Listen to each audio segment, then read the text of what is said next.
একটি গেস্ট হাউসে দক্ষিণ দিনাজপুরে এক মহিলার হত্যার ঘটনায় চাঞ্চল্য তথ্য প্রকাশ পেয়েছে। পুলিশ সূত্রে জানা গেছে, মহিলার আরও অনেক পুরুষের সাথে অবৈধ সম্পর্ক ছিল এবং স্বামীর অনুপস্থিতিতে তিনি গর্ভবতী হয়েছিলেন। এর ফলে দীর্ঘদিন ধরে স্বামী স্ত্রীর মধ্যে উত্তেজনা চলছিল। ইতিমধ্যে পুলিশের জিজ্ঞাসাবাদে হত্যার কারণ হিসেবে যে বিষয়গুলি উঠে এসেছে তা হলো, স্বামী বিশ্বজিৎ মণ্ডল জিজ্ঞাসাবাদে স্বীকার করেছেন যে তিনি দীর্ঘদিন ধরে তার স্ত্রীর আচরণে বিরক্ত ছিলেন।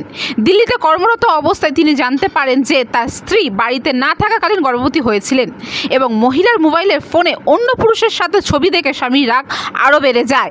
সোমবার বিকেলে টাকা নিয়ে দুজনের মধ্যে ঝগড়া হয়, যেখানে স্ত্রী স্বামীর কাছ থেকে মাসে 10,000 টাকার দাবি করে এবং হুমকি দেয় যে স্ত্রী তার ইচ্ছে মতন জীবনযাপন করবে। এর ফলে বিশ্বজিৎ তার স্ত্রীকে বেল্ট দিয়ে শ্বাসরোধ করে হত্যা করে।